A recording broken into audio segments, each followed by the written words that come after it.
Hi guys, welcome back to another episode of Our Voices. It's your girl Yewande, And your girl, Abby. and we are back with another episode. Yay! I know you guys missed us. We've been away for a while, but your sis went and graduated. Oh, So, God. Excuse me. like a whole graduate. Graduating what, though? Come on, Uh, tell them. Let them know. you Let know, them know. I got Let them that- rate your thing. Got that LLB law, with honors. There we go. There we go. And guess what? Now I can slap your face on the street. I got a lawyer to back me up. Wait, what? I can beat you up. I got a lawyer. Why is this a thing? I can snatch your man. I got a lawyer. Okay, first of all, you could do that with or without the lawyer. Anyways, you didn't have to include the lawyer, but I can come rob your ass. I got a lawyer. you do know that a crime is a crime, right? But I got a lawyer though.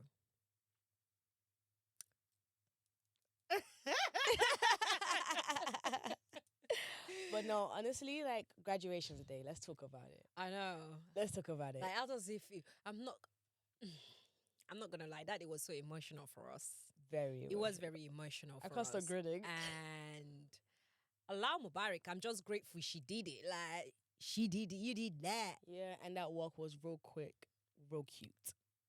Real 4 years went by so fast. I remember the first day we dropped you off at uni.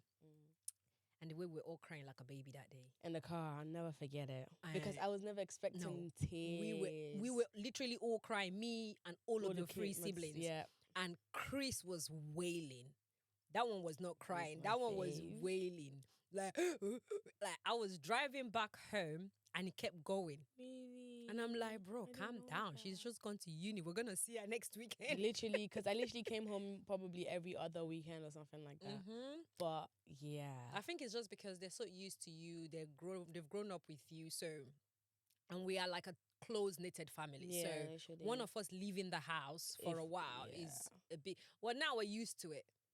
Because But 4 years. as at then, we're not used to it because it was always 5 of us, me, you, Yeah. and the twins and Joshua. Joshua. So one of us now leaving the house and not having to wake up to see that person every day because the person is at uni. Yeah. Obviously, Life was different. but we got used to it. No grumpiness in the house. You're no talking about the wrong boss. daughter. Oh, Boss. Always a boss. Trying to boss everybody in the house. Nah. None of that. But now she's back. And she started how has the again. house been? I've upgraded the house tenfold, mother. Whatever. Tenfold. She's back now and she's the house just, is so efficient now. It's insane. How did you guys manage without me? We managed very well. You scraped by. We managed very well. Excuse you. What? But There's no organization in that crib without me in the house. yeah, right. That's what you think. Okay. That's what we let you think. Oh, Okay. So okay, that's fine. Yeah. I know the drip. I know the sauce that I bring. So that's But what yeah, matters. it's been an amazing. Like, it's obviously not fully amazing. Obviously, we've had a rocky road, 4 years, but I'm just so grateful you're here today. Still got a lot of school to go though.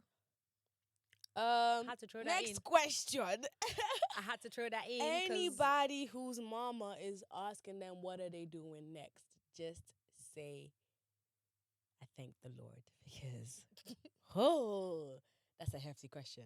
Well, we'll come back into that. Let's talk about graduation day because it's coronation day, guys. I loved that day. Like, that was the that day best. was so beautiful. It was, honestly, guys, it was perfect. Like, it was perfect from beginning to end. Obviously, naturally, my mom came and invited the whole of England. I'm joking. She didn't invite the whole of England, but it's like we have a big village, should we say. We have a very big we've got a village. So I've got a village. I'm a single mother and I've got a village.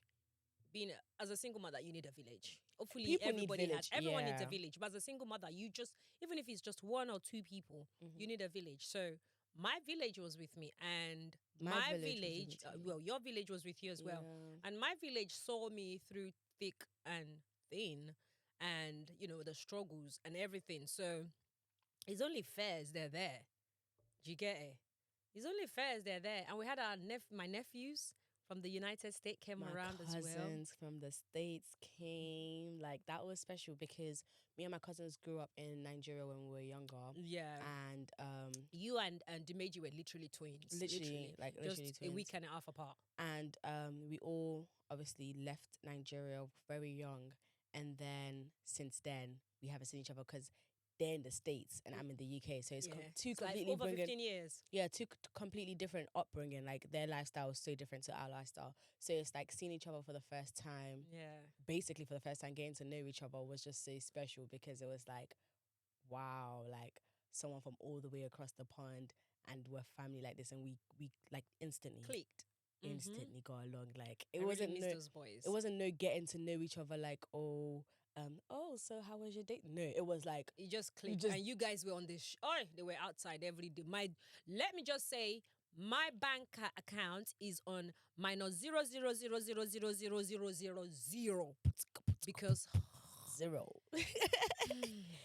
Let's just say we tore up the city this summer.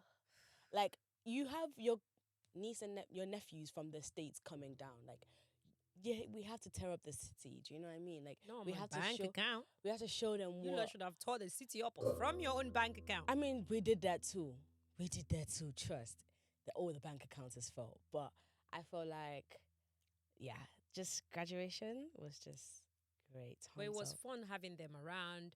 The graduation day was beautiful from, the ceremony. The ceremony was not very quick, but it was very beautiful. And from the ceremony to us having a dinner, having all the close family and friends all around. And some of the few people I saw there at the graduation that came up to me like, oh my God, I know you from TikTok. Hi, thanks for coming to say hello to me. Yeah, let's talk about the graduation day. There was this lady sitting right behind me. Well, obviously, when we went for the dinner, I now realized that was your friend's mom, that they were having dinner. That was yeah. She was right behind me, and she kept smiling. Her and her daughter, they kept smiling towards you, and I was smiling because, let's be honest, me and my sister were literally the only black people in our row, and her and her daughter were literally the only black people in their row. Yeah. So obviously, when black people we see each other, we make that eye contact and we do that nod and that smiling. So she smiled.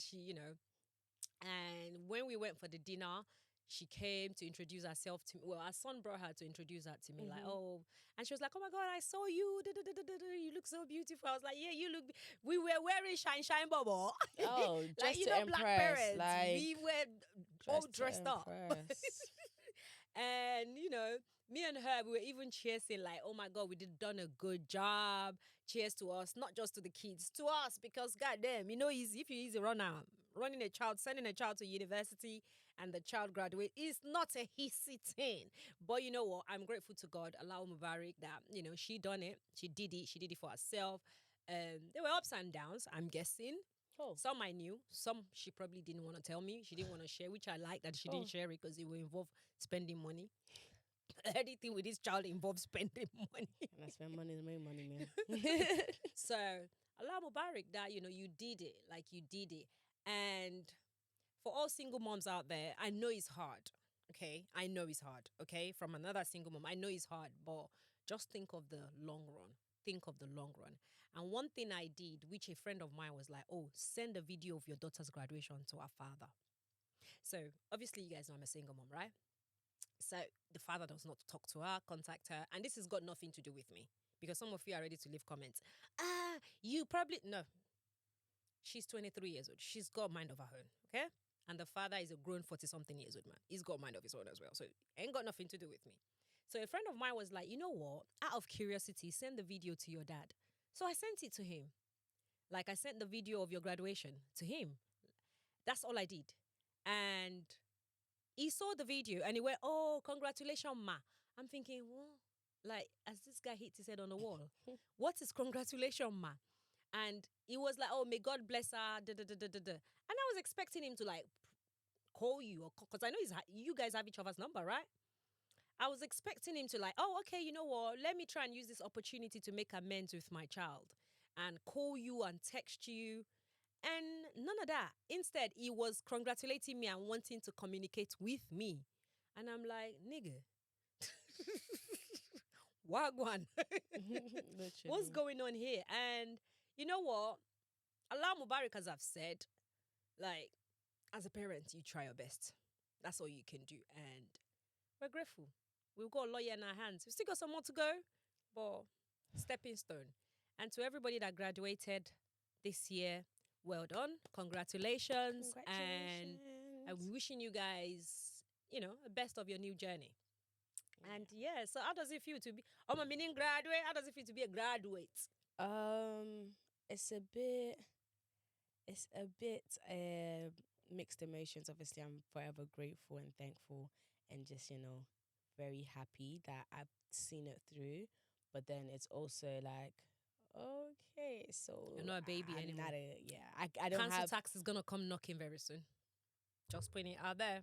Okay, first of all, like I don't understand council tax. Like I don't get that. Like I don't get it. Like what is it for? Like let me not even say too much before they come and find Please, us. they know my house. They know my house. Well, okay, but anyways, yeah, it's things like that. Like it's not even just like, oh yeah, now I'm done with uni stress, I can just chill. It's like, yeah, Bills. life. Mm-hmm. Do you know what I mean? Like council tax, they obviously give the discounts because you're not in the house, but. Now that they know that, okay, they didn't know you've graduated, but obviously with council tax, you send them a letter every year when they send a new council tax bill, and like, oh yeah, the other adult does not live in the house, so it's just one adult, and then they give you the discount. But obviously they're gonna be sending another bill very soon, and yeah. How do they know there's more than one adult in the house? Because you're registered to the address. How am I registered to the address? Because my name is not on the bill, on the mortgage, on the rent, on the tenancy. Yeah, just because your name is not there does not mean they know. They're following us, guys. This is why I say your carbon footprint is very important, guys. What you live out there is you shouldn't just don't accept the cookies. Don't take cookies if you don't want the cookies. Like, how do they know there's another adult in the house? How do they know that? They know. If I'm not registered on the mortgage or the bill or anything like that. Like, they're following us, guys. You need to stay vigilant, my people, okay? So keep an eye out. And don't eat the cookies. You know when you go on a website and it's like, accept the cookies. Don't accept the cookies. Don't take the cookies, because you can never decline the cookie and use the website. You have to take the cookies. That's how they're following you guys. I'm telling you. But no, I don't know. Life after uni is one that is a very confusing place to be in right now. Like, I feel like you're just in limbo. You're just going from one to another, like, day. Sometimes you just wake up and you're just like, what day is it today? Because there's no structure. So it's like, if you're not careful, you can easily just like fall into a pattern of chaos. So I feel like that's one thing that I'm trying to navigate right now, not falling into a pattern of chaos, because the days are starting to blend. The days are starting to blend, because it's like, usually I'll be like, okay, on a Tuesday morning I've got a 9 a.m. lecture, and then 5 o'clock I've got a study group, and then like, but now it's just like the day, it's just days now. Yeah, it's just I get days. what you mean. I get what you mean, but just take it slow and easy with yourself. And I understand how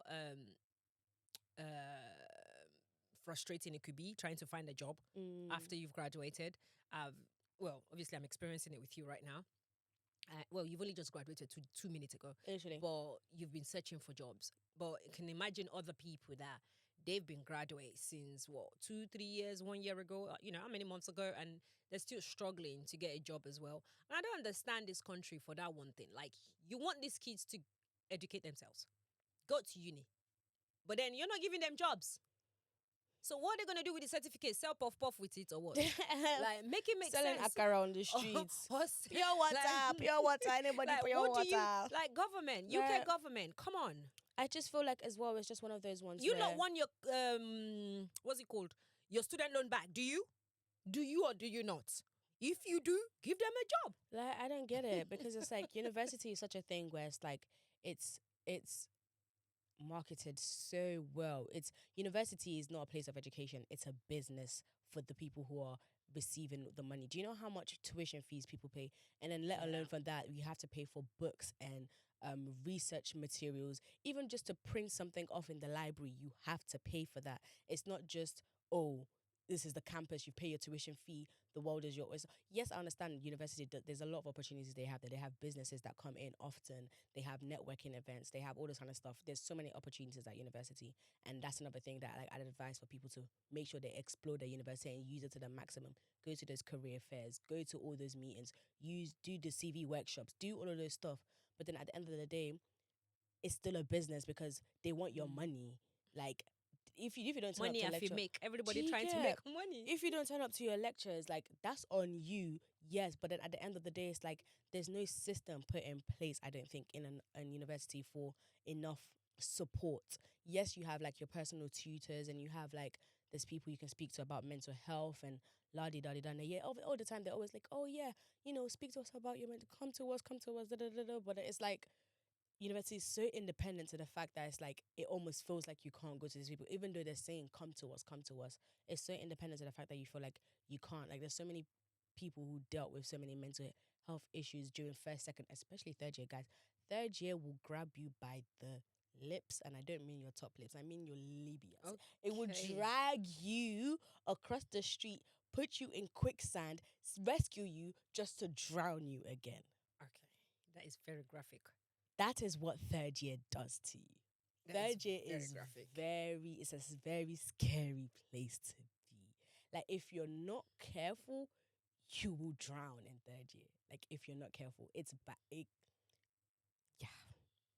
So, what advice would you give to? Because obviously, a lot of people are going to their first year of uni this year, starting uni this year. So, from your experience of someone who is a graduate now, what advice would you give to younger generations that are about to, start that journey? University. Yeah.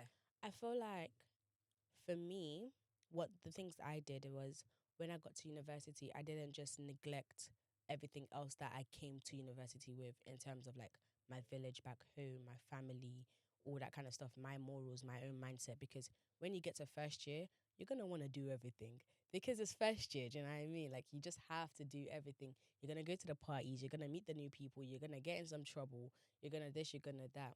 But at the end of the day, if you remember who you was when you came, that will keep you grounded enough for you to find who you want to become.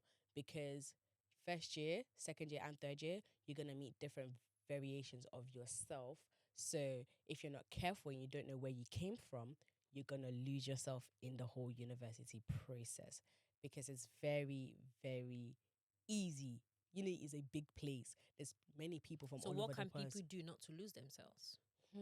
Like I said, know where you're going, number one. At the end of the day, you came here for a reason. Do you know what I'm saying? It's your degree. Like literally, it's not like sixth form, college, or secondary school where your teachers are gonna say, "I'll call your mom if you don't do this. I'll call your this." Did you ever get a call from your university? Nope. You never go. Like they don't tell. They don't. You're so independent that it's like your parents would. There's no anybody to hold you accountable but yourself. And that's why I say don't neglect the people you've come to university with and yourself. Don't forget your village back home. Because a lot of the time it was my friends calling me and telling me, Yewande, why aren't you doing this right now? Go on, just go to the library, finish up that essay. It's me and me on the phone to my mom. Oh, mom, I don't feel like going to the Yewande. Okay, me, I'm on the phone walking to the library whilst me and my mom is on the phone. My mom's on the way to the gym. Me, I'm on the way to the library. Like, it's all that kind of stuff. You need to remember where you came from so you know where you're going. Because if you're not careful, you can lose yourself in all the different aspects of university. And then another thing I will say is don't keep yourself too busy, but keep yourself busy enough with the right things. Yes, you go to the parties. Yes, go to the parties. Yes, go to the parties. But also try that new society that you've always wanted to be trying. For me, I joined the cheerleading society. I can't Oh lie. It yeah! Oh was my God! I remember your cheerleading days. yeah. She is the tiniest one in the bunch, and I think you're like literally the only black girl. There was two, three. There was like no more than 4 black girls. I I'm think sorry, on those the girls squad. seem very mean from their pictures. I don't know them, but their face looked like they were mean girls. I feel like just girls in general, we're just mean people. I know, but those girls seem very mean. Yeah, But the yeah. fact that you were the tiniest in the bunch, and so I'm that parent that I would go and watch my children's activities. Yeah. I'm that parent, and anytime I go and she's doing cheerleading and they're flipping this child up like a pancakes, I'm like, ha. Like a pancake. What if you just drop, somebody move and you drop and your head touch the ground? That's it. It was scary, wasn't And it? I remember one time I was telling my sister, because my sister and her husband too went to see her. I was in the one in Manchester or something, or Birmingham. I think it was one in Birmingham, one of the competitions. Yeah, and my sister was like, and I'm like, why? I cannot watch it. I can't watch it because the way they always flipping her, like even Auntie Bookie, when she like was a recording, flippergram. like a The way they always flipping her like a they're always throwing her because she's what? Less than 5 feet. So they're always flipping. She's the tiniest. It's so not she's about the because one I'm they the throw tiniest. up. It's just because it's different strength. You can have short people. Those people were shorter than me, but they weren't being thrown up because it's your build and your strength. I couldn't watch it. I'm not gonna lie. It's because one of those ones. the way they were flipping you up and down, I'm like, please. And the thing is, this child, she's done so many activities. That is the only activities I did not co-sign to. Yes. But then again, I can't tell you not to do it because I guess it's helping your mental health, it's helping you at uni. Whatever, so yeah. my job as a parent is to support. But in my head, I'm thinking, imagine one day they wrong flip this child. Oh, trust, I fell many times. Oh, trust, I fell many times. Yeah, in practice. Trust, but when you're doing the actual thing, you don't fall. Yeah, when I did the what's it called, in the actual competitions, of course, because I've practiced enough. Yeah. Like I know, okay, cool. Yewande, make sure you don't fall. Keep it tight. Keep it straight. Because But in practice, man, my head hit the floor many times. Like, yes, my head. I'm like, hit the no, floor I many can't times. watch. I actually cannot watch this because the way that we're always flipping her, I'm like, please. And you know what? I find that so interesting because it's like my mom's been the type of parent to always be there at whatever activities that we're doing. God. You I remember back in Isaac Newton, your instrument days. Hey, yes, guys, I used to play the trumpet. Like, I'm always buying stuff.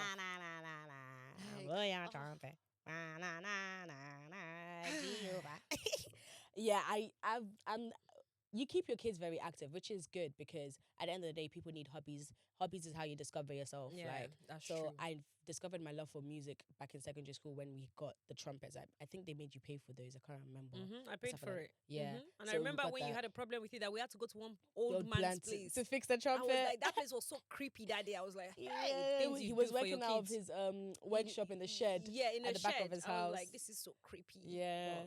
But it's cool because my mom's always been the type of parent to show up to every like recite, because I was a theater kid. Like I performed, I did music, I did dance, I did music with theater, I played the trumpet, I was in a band, I did all that. That was me growing up. I'm and glad Joshua is not doing any of this. Joshua's one is just Joshua boxing is not fights. interested. Just boxing. That's it. He's not interested in any school activities. And I think that's because that one hates his school to begin with. He can't stand anyone in that school. And my son goes to a school where he can't stand, not the teachers, not the students, he can't nobody. stand He don't like none nobody. of them. He doesn't like He nothing. actually is not interested in making friends with nobody at that school. Well, that's good though, because it's like at the end of the day, you want to be that parent that shows up. Do you know what I mean? So it's like, if it helps, especially once I say when you're in uni, like pick up a hobby or do something and involve your parents in it. My mom came to every show, every musical performance, everything. Even though I was on stage for just 5 minutes, I did one little small dance and I went off. The play is 2 hours long. My mom is shy there. She'll finish it. She'll see me at the end. We'll say hello. We'll say bye. Do you remember know what I mean? when you were in what's it called? In sixth Luton, form. Yeah. sixth form. And I would never forget that day. You had some sort of musical. It was a theater show.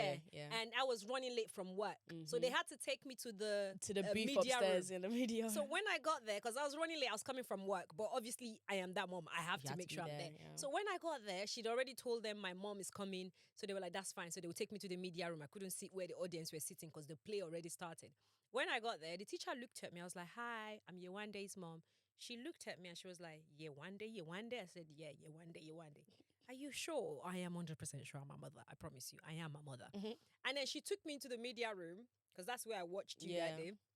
And she went, oh, there's a lady here that says she's Yewande's mom. And I looked at her like, you F. Like, says she's Yewande's mom. What do you mean? You think I'll just randomly drive from wherever I've come from to come and watch somebody dance for 5 minutes dance and for 2 seconds? Like, you really feel. And that day, you guys had all this shine outfit. I was so tired because I had been at work and then she had to drive day. all the way back home. And then I also had to drive all the way back to Essex from Luton. I was like, nah, man. But you know what? Again, Allah Mubarak. Look at you today. Yeah, you're a graduate now, and my prayer for you and my prayer for all of you, my children, is for you guys to make it in life, for you guys to be better than I am, to do better in everything that I couldn't or I had fear. I don't want you guys to have that kind of fear. I want you guys to just go, dive in, do it. with so much confidence and vim. And you know what? You're doing it already, and your siblings are following in your footsteps. And I really love that. I love that for me And too. yeah, let's talk about the graduation day. The graduation day, I looked hot. Like, let's talk about it. I looked hot. I'm sure you Can guys would I have seen say? videos and pictures on social media. I looked so hot because, huh? It's my graduation as well. Hey, Get it? man. It's my Give her graduation her because flowers. I could not graduate. I was a teen mom, so I could have gone back into education, but it was not Education is something. not for everybody.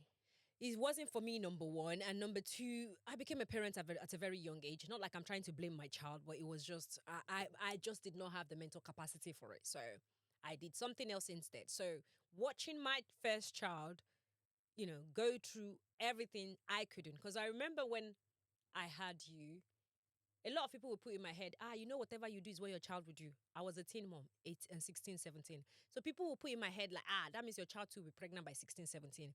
So I had that in the back of my head. 23, no I'm not, kids. this is me telling you this for the first time. I've never said this out loud before. I actually had it in the back of my head thinking, oh my God, she's going to be a teen mom as well. Because, they say something in Yoruba, like, she's watching me. So she's probably going to try and be like me and be a teen mom. And I pray she doesn't. But if you choose to be a teen mom, each to their own. But I don't want it for my children. Because becoming a parent, besides the financial, I always say something to people. Like a lot of people, when they say they want to have kids, I always say, stop looking at it from the financial aspect. A lot of people becoming a parent, they look at it from the financial aspect. No, no, no, no, no, no, no, no, no, no, no, no. We live in the UK. The government will support you. They will help you. They will give you money. But becoming a parent is not just about financial. It's the mental and emotional part. That is the part that fucks you up the most. So I always say to people, before you become a parent, make sure emotionally and mentally you're strong and you're stable and you're mature. Because becoming a parent, not for the weak. Not for the weak. So, like, what did you do then? Because obviously, your kids hit certain milestones. So, for example, me graduating in university, how did you cope with that, like, milestone? Not cope, because it's not something to cope with, but like, how was that milestone for you? I was very proud. I was very, very proud. Like, I was so happy. Like, listen, I spent a lot of money that month, but I was like, I don't care, because I'm just so proud she did what she wants to do and she's succeeded and she's thriving. So it was more of like a happy, it wasn't like, there's nothing really to cope. It's just more of like a happy moment watching you, like, it's just a happy moment for me, not anything. Yeah. Yeah. So, how was me being away from home then? Initially, when you left, I remember the week you left because I depended on you a lot in terms of you helping me with It your was siblings. our household, yeah. Yeah, in terms of you helping me, because again, I'm a single mother. I'm a workaholic. I'm running my own business. So, and I've got like 3 other young kids, and I've got like, an adult child. So she literally helps me a lot with her siblings whilst I go to work. Because you know what UK is like, And when she left for uni, I remember that week, I sat in my car crying. No way. Like, I was proper bawling. And I was crying because, number one, I was crying for 2 reasons. I was crying for, number one, like, when I saw the amount of work that she'd been doing, I'm like, wow, I took away her teenage years and let her become a parent overnight, helping me with her siblings. That made me really cry when I realized. I think that was when I actually realized it. So I cried, and I also cried that, how am I going to do this on my own? How am I going to pick up the rest? How am I going to do this on my Bitch, own? get ready to get out. But the thing is, obviously, as at that moment, Joshua was at least 10 years old already. So I'm like, okay, that one, less dependent. The twins were, I think, 7 or no. The twins were like 5, 4, 6, 5. 7, 6, 7. So I was like, okay, those ones, they're still very dependent on me. Joshua is dependent on me too because he's 10. But at least at that moment, I have taught them all how to be very independent in terms of showering themselves, in terms of at least they can make their own toast in the toaster. They could fry egg at that point as well. They could fry eggs at that point. They could boil eggs at that point. Yeah. Make pasta, they could make pasta already at that point. So it's just all about even me Indomie. making the sauce. Yeah. They could sit in the house for few minutes or few like an hour or two by themselves whilst I quickly go to the shop or something. So at that moment, as at that time, they were quite independent. Now, Joshua is almost 16 and the twins are going to be 12. So they're grown now. But as at then, they were quite young. And so what I was thinking is, how am I going to do it? And in terms of school runs then, because obviously you helped me a lot with school Picking runs. them So up. in terms of picking them or taking them to school was not a problem because I'm always at home In in the morning to mornings, take them, and then I go to work after. but So then it's it picking was them up. always picking them up. So gladly, a neighbor of mine, I got close to her, and I'll be like, "Oh, our kids go to the same school as the kids." So I'll be like, "Is it okay if you pick them up from school, take them to your house?" She's just literally across the road from my house, and take them to your house. The kids have a key; they can always go in to change from their uniforms and come back to our house. And there's always food in the kitchen, so they will eat. But it was more of I cried because I felt like, oh my God, I took away your teenage years from you by letting you do all of this job. And I remember speaking, I will never forget that they're speaking to Auntie Dafe, and that's my village. And I was crying, and for some reason, that lady just, I don't know, we are, what do they call it? Locked Telepath in. or something. Yeah. She just called me at that moment. And one thing about me is I hide my pain. I hide my sorrow. I hide my hurt. I hide. I'm not gonna lie. I'm literally just trying to learn to show it, to be vulnerable. I'm never the vulnerable type. So I would not tell you what's wrong with me. I'll just go, yeah, I'm alright, but I'm not. So she called me at that moment and she knows the tone of my voice. For some reason, that lady is very good with the tone of my voice. So when she called me, she realized the tone of my voice was totally different. And I was about to drive to work, but again, I was just sitting in the car crying. And she was like, the tone of your voice is different. Abimbola, what's going on? And I was like, nothing. And she was like, I'm not coming off this phone until you tell me what's wrong with you.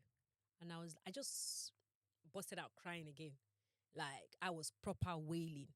And like I said, I'm a single mom. When I left the father of my children, and I know I'm going to talk about him, I said to myself, yeah, I'm going to do it on my own. I'm going to be fine. Da, da, da, da, da, da, da. And I think that made the father of my children feel like, oh, yeah, I don't have to do shit. So I would do whatever. Like, he would just come do whatever it is he can do. So calling him for help at that moment, it was more of like he would use dangle it over my head. So if I was to call him like, I need you to do more, I have to beg for it. So in my head, I'm thinking, I am begging this man. No, I am man. not going to beg. Call it pride, call it ego, call it whatever you want to call it. want. I am not going to beg this man because these are his kids. I shouldn't be going through this. But then I just ignored it. And those are part of the reasons I was also crying because Auntie Dafe was like, what is going on? So I started explaining it to her like, why am I suffering alone when I have someone that we had these kids together? Why am I doing it? And why am I the one to suffer? Like, it's so unfair. Like, it's actually so unfair. And this is not a situation where you are not allowing the man. You are allowing the man, but the man choose not to want to do enough. And it's sad, and a lot of people are in this situation. But again, Auntie Daffy just talked me out of it, and I think that was around the time I did another session of therapy. And I was like, you know what? It is what it is. And I remember apologizing to her, like, I'm so sorry I took your teenage years away from you.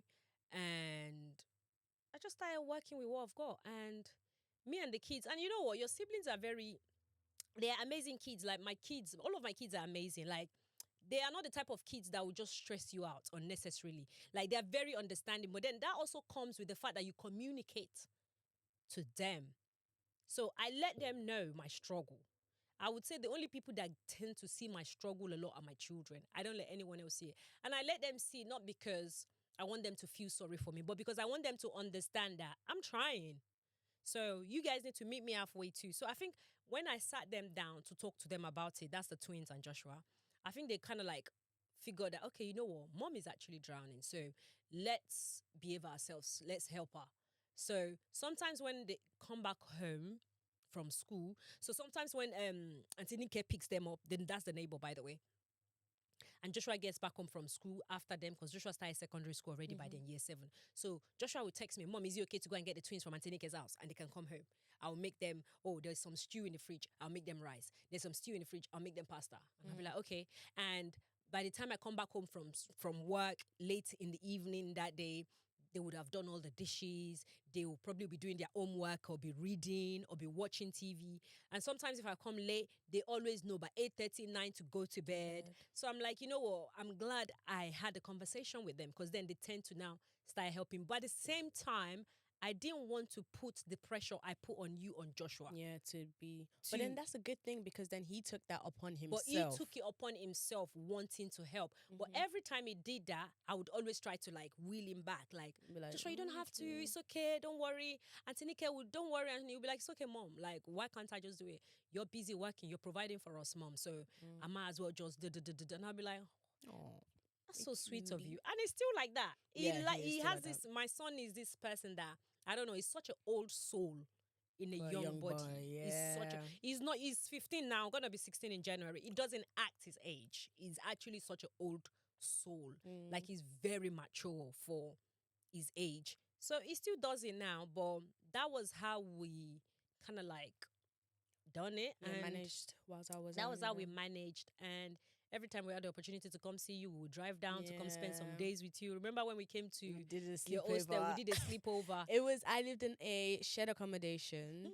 And I only have, in a shared accommodation, you only have your room and then a little small bathroom and then you share kitchen. Oh my God, the kitchen was disgusting.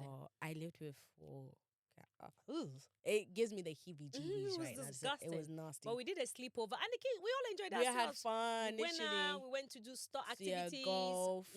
And then we went out to karaoke. eat. We did karaoke. That was fun. And then we went out to And eat we and went then we out came to out, eat. came back. We all shared that tiny room. That tiny room. But the thing is, because we all love each Even other. with the dog. I brought Hazel as well. That's Even so the true. dog. Yeah, so it's just, that's the things that you need to remember when you're in university. Like, don't forget where you came from. Especially like a lot of teens, because people who go to university, I'm not saying just people who go to university are teenagers, because you're fresh off sixth form, 18 years old, you go to university. But anybody who thinks they're escaping from their African home and just going to university and think they could just like neglect their family back home, you're only probably just making your situation worse. Because then you're creating too much gap between the both of you and you and your family, that it's like, now when you finish university and you move back home, you don't know them, you're going to be a stranger in the house. Be a stranger and they're going to be a stranger to you too. And the tension there is just going to keep rising. But then again, you can't blame some kids when they do that. Some of them, home is hell for them. Like I said in a previous video, where I've seen on TikTok, where, I've seen young girls, young boys crashing out on social media. I can't wait to go back to hostel. Like, I don't like my mom. I don't. So some of them, home is hell for them. So, and that's understandable. Like, if that's your situation, and it's very easy for you to escape that when you're in university. But then what you have to remember is, at the end of the day, home is home. Do you know what I mean? So you will always be going back to it. So even though, take your time apart, do what you want to do at university, maybe put whatever gap it is between you and your family that you have to do, but don't forget it. Because if I had gone to university, even at the point when I went to university, our relationship was on the mend, but it wasn't what it is now. If I had then gone to university and used that as an escape and didn't reach out, didn't speak, put you guys at arm's length or whatever, however I wanted to act, we wouldn't be where we are now. Do you know what I mean? I get what you mean. But then the home was not hell for you, though. It wasn't. Shut up. It was not hell for you. You know it was not hell. Hell is subjective. What do you mean hell is subjective? It is subjective. It wasn't hell for you. It was just the fact that I made you too responsible for your sibling. That was the only thing. But it wasn't like you lived in a home where you didn't have freedom. You couldn't do It's things not about that. But let's just say, it's not just about, I had to be responsible for my children. At the end of the day, we both grew in our time apart in terms of our own being our own people and having our own perspective and how we see the world. So I feel like that when that growth happened, that's when conversations started to happen, and that's when understandings became, and what we are now is what we are now. It wasn't just, I'm responsible for my siblings. No, it was like us two working out our own personal relationship with the both of each other, and also working out our own relationships with ourselves first, so that we can then see what we both bring to Yeah. the household.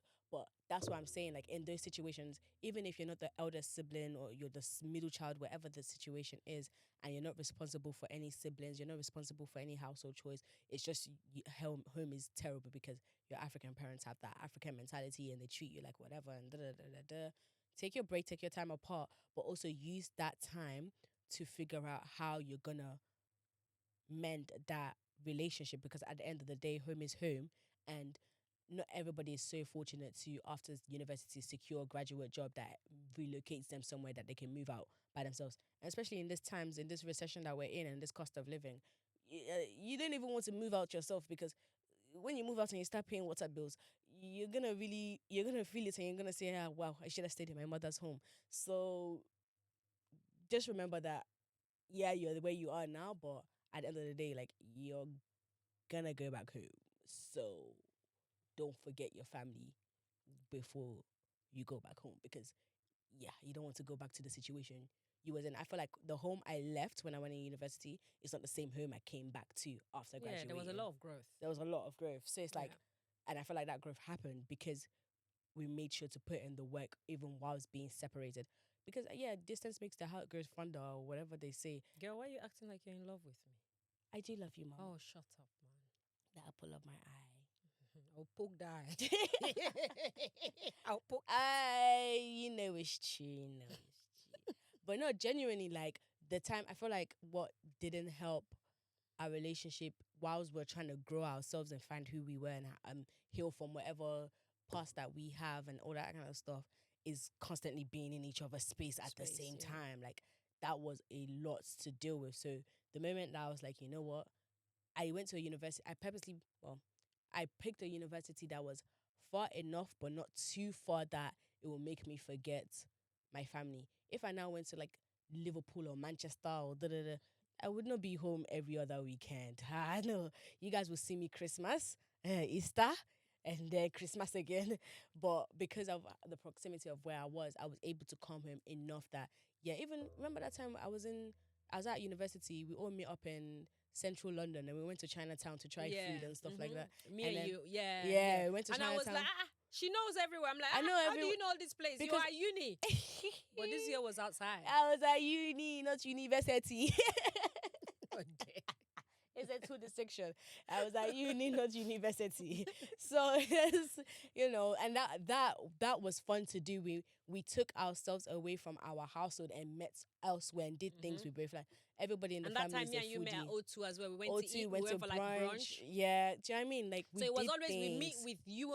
I meet up with you and your siblings, or sometimes I meet up with just you, me. and then we just go for like brunch and stuff and like do that. stuff like that. And then also there was me also coming home and staying over. Even if on the weekend I didn't have to come home. Yeah. I could literally just stay in my accommodation. But I was like, you know Then what? you come Let me home, just go you to my make like family. your siblings' favorite food. Foods. We'll and keep hang it in the fridge for out, them. make Yeah. extra and stock it up in the freezer because I know that they'll finish it in 5 seconds. Those big. Those kids can eat.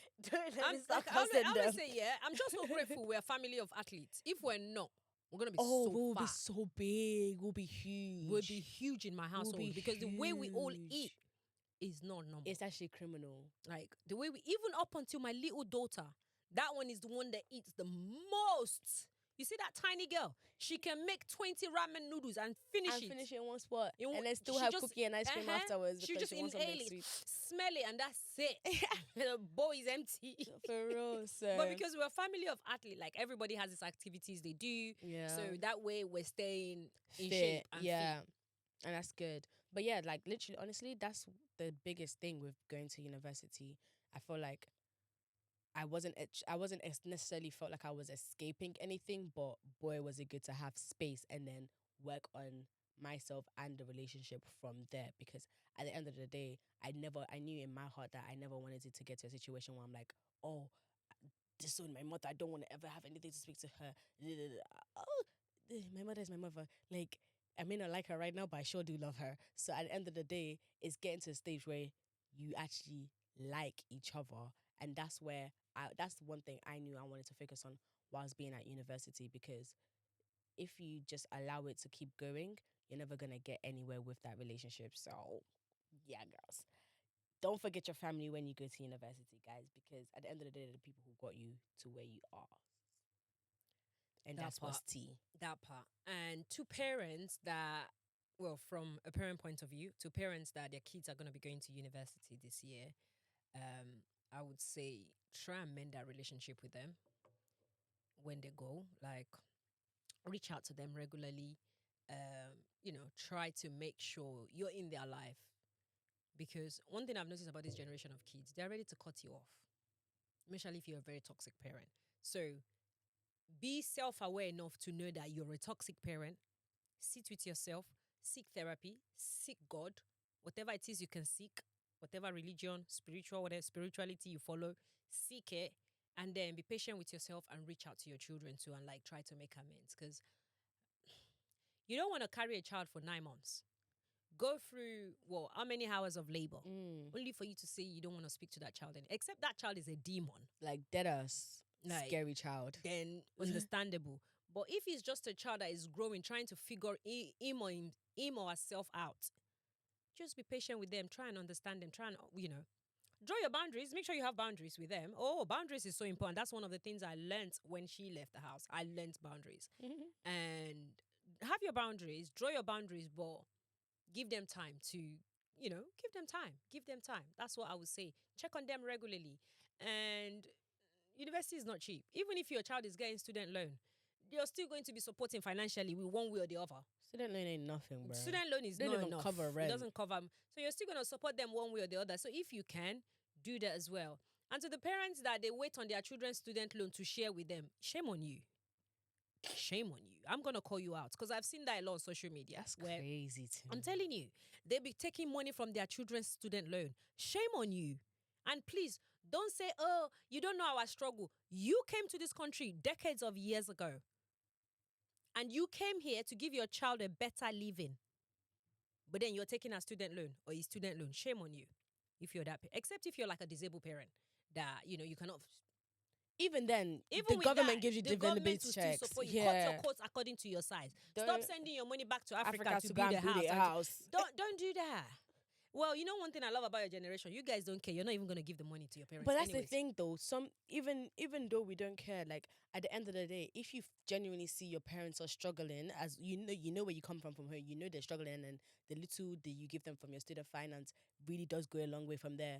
You're gonna want to help them at the end of the day. You're gonna want to give them that money. I'm not saying don't, like, okay, I understand if the child chooses to help, but the parent that want to act as if it is their entitlement, That's the that thing. the child should be giving them the money. That's the thing. Those are though. the parents I'm talking to. So even though the child doesn't want to help and the parent is entitled to it, at the end of the, The parent day, is not entitled to your no, student the loan. parent is not entitled to it, and the parent is acting like they're entitled to it.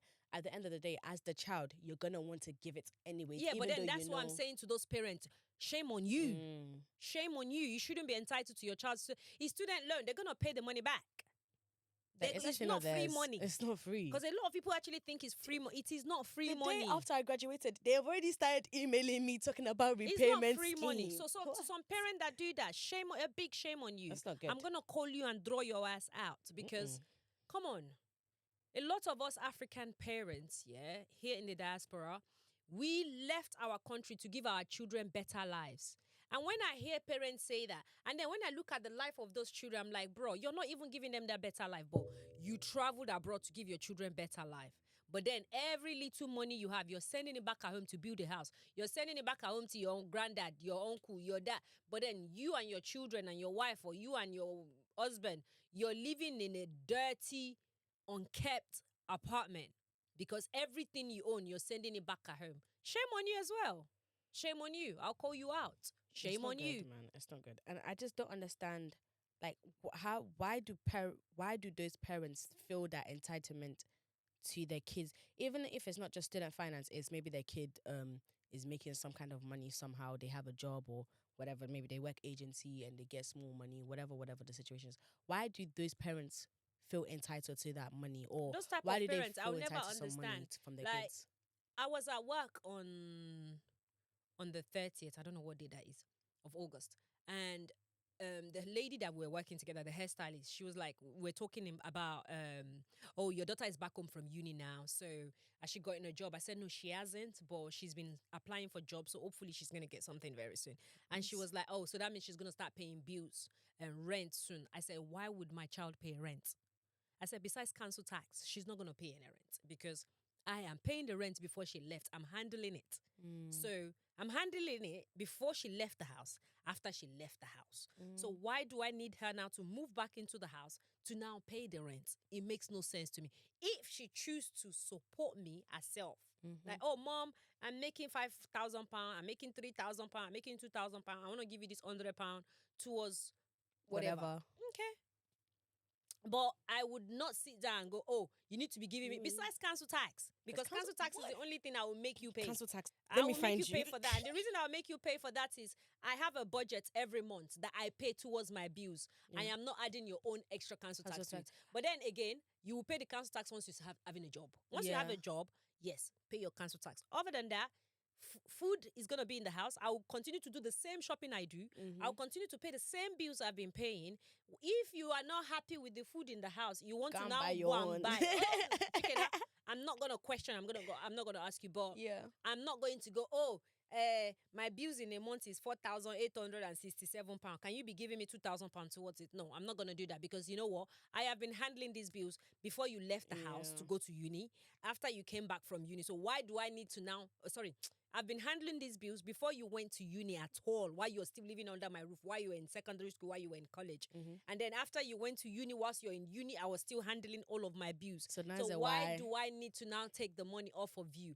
If you choose to want to move out of the house at your own free will, okay, you're an adult. I don't understand like that kind of mentality in the sense of like, because I feel like with parents, it's like once they get to a stage where it's like, oh yeah, I've done my 16 years, I've done my 18 years now. Now they want to reap the spoils of their labor before the labor has even produced any spoils. They want to reap the fruits of their labor. Yeah. Different parents and different, I don't know, but I can never relate. I'm not waiting on none of you to live my life. I'm going, like I said, my bills remain the same. I'm sticking to it. Paying my bills all year round, and I can afford it at the moment. God forbid something bad happens to me. God forbid. But inshallah, nothing bad will happen to me. I can afford it at the moment. I'm sticking to what I'm doing. I'm not going to change. Or if you now want to say, oh, mom, I'm bringing my friend home to the house. Okay, bring your friend. What we have is what she will eat. If she does not eat what we have, if she is vegetarian, pescatarian, sidewaytarian, whatever it is, bring all your vegetarian food. What I have is what I will offer you. And if you're not going to eat it, no more problem. Like, I'm not going to. But the thing is, those kind of parents, like I said, I'll never relate. I'll never understand them. And again, I know different people have different circumstances. Yeah. So this is not me trying to shame anyone or judge anyone, but this is just not how I would do my own thing. Again, inshallah, nothing bad will happen to me. And even if something bad happens to me, this is why we've all got insurance in place. You know, critical illness insurance. Stuff, you know, sign insurance that, you know what, if I can't physically work anymore, at least this is covering my bills for as long as it can until I can physically get back out there. And if death comes, again, life insurance comes in. Bills continues to get paid. I feel like that is so like another like thing what's the word I'd say? I praise you, or like I look up and I'm just like in awe, because it's like some people will either live the bad situation that they were in with their partner, or stay in that same situation, but then not better themselves, or not have the will to stand by themselves. You like actively, you're like, you know, I'm leaving the situation. It's going to be tough, but I want to do the work and make it happen for myself. And you always stay true to yourself and make sure that you're able to do it for yourself, so that nothing your children do, or nothing that anybody else does, maybe a boyfriend or whatever later down the line does, can ever impact you standing on your own. Because at the end of the day, you was doing it before you had the kids. You was doing it while you had the kid. So now that after the kid has graduated and has a job now, why all of a sudden I can't do it anymore? Nothing has changed. This is my own mindset, yeah? Like, what I'm doing it. So if it's not broken, why am I trying to fix it? Like, what am I trying to change? Like, And another thing with me is I'm a very content human being. Whatever I have, I'm grateful. Wallahi, I'm actually very grateful. Whatever it is, I want more, but I'm not going to go and break a bank to get more, or sweat, or break a knee, or break a neck, or I would never, like, if that opportunity of more falls on my lap, I will take it. But until then, what I have within my reach, I'm grateful and I'll work with it and I'll be happy. I'll be very happy. So the thing with me is, the thing is, I would, like, I understand what you're saying in regards to some people that when they, walk away from a marriage or relationship and they can't stand on their own, or it's because majority of them, they're not surrounded by great people. Like, yes, you've walked out of the marriage, but you're still surrounded by the same set of people that were surrounded by you when you were in the marriage. So you need to, like, unprogram yourself, unlearn, like I always say, and surround yourself with like-minded people, or wherever it is you want to go. Surround yourself with those kind of people, so you can be better. So that was just what my own situation was. I removed myself from my situation, and I removed myself by the kind of people I was surrounded back then, and we are where we are. So yeah, and before we go to an end, what I'll end. Sorry, me and my age factor. Sorry, I'm Yoruba. Parents that their children are going to uni, like I said, do your best. Keep in contact with your children, help them, check on them regularly, check on them. This Don't wait for your mentally. children to call you as Don't well. wait for them, That's because another sometimes thing. too they're scared to call you because they're like, oh, I don't. Because sometimes these kids could be very should I say sympathetic or empathetic, because they'll be, I don't know, my mom is single, she's, my brothers and my sisters, I don't want to disturb her, I don't want to disturb him. So sometimes you take your phone and check on your children. How is it going? Because your kids are always going to be thinking about like that. This is one thing that I feel like maybe some African parents don't consider. Like, your children are always constantly thinking about you. As much as, you guys shine in the house and at the end of the day, your kids will never want any, well, some unfortunately might or do, but at the end of the day, your kids will never want harm for you. They'll always want to make sure that you're good as well, which is why it brings me back to the point when I say, like, if you're asking your kids for money for rent or even though they may not have it, or they feel like it's unfair for you to ask it for them, they will still give it to you at the end of the day, because they know that she's doing this for us. At the end of the day, she needs it. There needs to be a roof over our heads. So you need to stop thinking that your kids don't care about you, and they just doing whatever.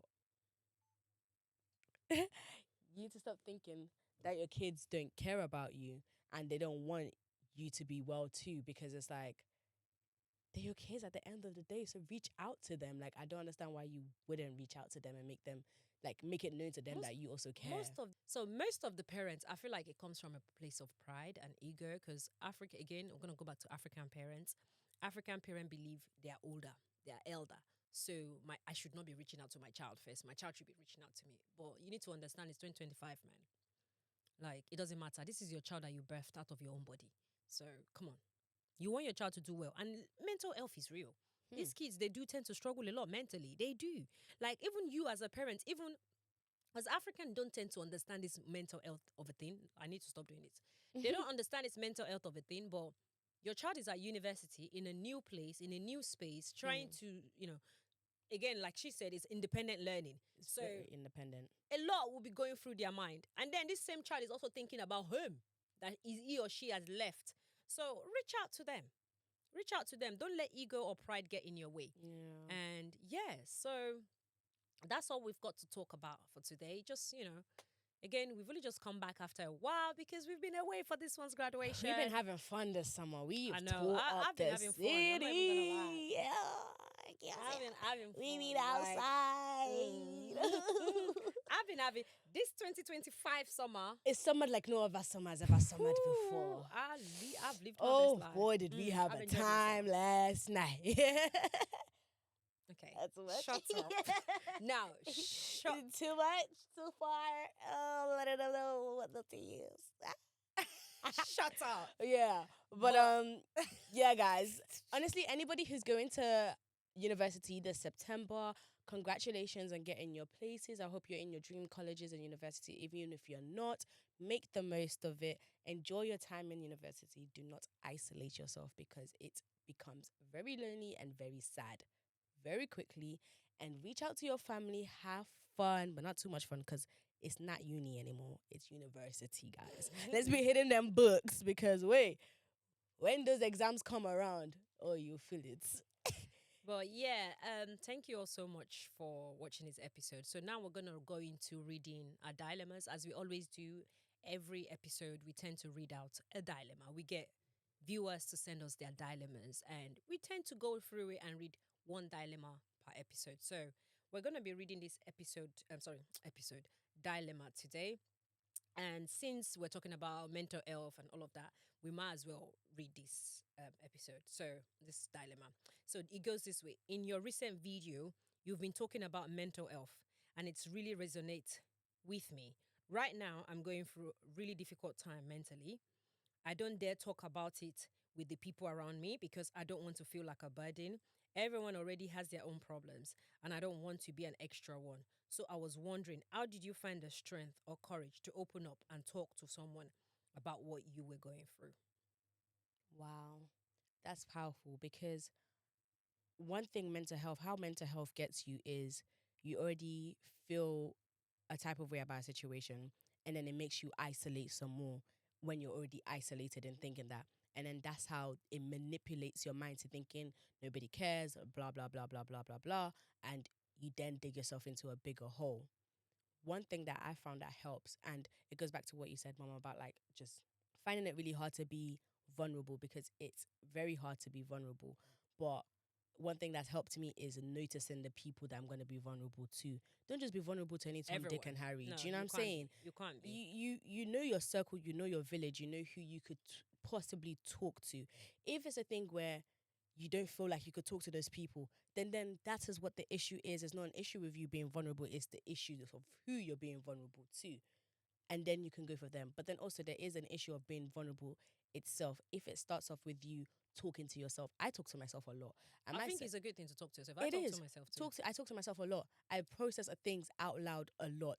Yeah, And then that I think way, it's very normal. once you hear it out loud, because in your head, it's going to sound way different to how Than you we- say it yeah. out loud. Mhm. And then in your head, you'll be thinking this is how it is. But really, once you say it out loud, that's not how it is. Yeah. So that's things that you could do in helping your mental health. Also, obviously, just putting yourself in different things to like have an output to things, something that you can pour yourself into. If it's a hobby, just activities, anything like that, that always helps as well. Yeah, so exactly what you've said. Have your village to talk to, and you do not necessarily have to have like thousands of people as your village. It could be one person, it could be two people. Have a village, and I'm sure you have that one person in your life. And if you feel like you actually don't have that one person, because I know in your head you're thinking you're a burden, but that one person you're gonna talk to, they will be grateful you've come to speak out loud to them. So, and without judging you. So have that one person that you can call a village that you can talk to. And exactly like what Yewande has said, find activities to do. If it's going to the gym regularly, if it's walking, someone like me, I'll use myself for an example. When I started going through a lot within myself and, with my life, gym was my consolation. Like that's why I'm addicted to the gym now. Like, a lot of people could turn to drugs, alcohol. I turned to the gym, and gym became my addiction, and it helped me mentally, it helped clear my mind. And from going to the gym, I met few people at the gym that they became my village. Again, I also have my auntie, I also have my sister. So find that one person that you feel like you can, pour your burden to. It's because sometimes, like she said, saying it out loud can solve your problem. Yeah. Without them even saying anything back to you, saying it out loud can Mm-hmm. solve your problem. For sure. And just get out of your own head. We are too in our heads sometimes. Way too much Get in out our of your head. heads. Get out of Because your at head. the end of the day, like you have to really think, what is the reason why I'm not able to be vulnerable really and truly? Like, is it because someone has done you a certain way in the past? Is it just genuinely that there's just a block within you? What is the reason why you can't be vulnerable? Because if you are genuinely surrounded by good people and a village that's, there You for should be able you, to be vulnerable. you should be able to be vulnerable. So you need to start with yourself first and talk to yourself and be like, what is the issue here? Because at the end of the day, I know there's people around me aren't gonna use whatever I'm telling them in confidence against me. So what is the reason why I can't be vulnerable? That self-actualization is what's gonna help you move forward. Yeah. And be vulnerable. But Mhm. honestly, it's all personal and it's all a lot of work, and it starts from somewhere. So the best thing we can do is just say just start. start talking to yourself. Film yourself talking to yourself. Talk to yourself in the mirror. Talk to yourself out loud. Even if you're trying to decide what to eat for dinner, say it out loud. Okay, maybe I'm feeling pizza today, but maybe I might actually like sushi instead. Like that's how I talk to myself a lot, and it helped me realize that Yewande, you're so dramatic in your head. Like, it's not that deep. Calm down. Yeah, it's not that deep. Calm down. So that's it. Like, that's it, ladies and gentlemen. But yeah, I hope that has helped. And viewers, if you can, leave a comment to help the situation, the dilemma as well. Any tips, advice you have for the person as well, please feel free to leave it in the comment section. Thank you so much for coming on today's episode. We're going to try and come on every week because now that Madam is back at home from uni now, and I think I've got a little bit of more time in my hand because I'm trying to just, reduce my work. It's been a hectic summer. Yeah, it's been a very busy summer for me. Allah Mubarak though, but I'm trying to live my life and not just be work, work, work, work, work. I'm actually trying to enjoy life a little bit. So inshallah, I'll be able to post as often as we can and we'll be able to film as often as we can. But until then, thank you so much for watching this episode and see you in the next one. bye.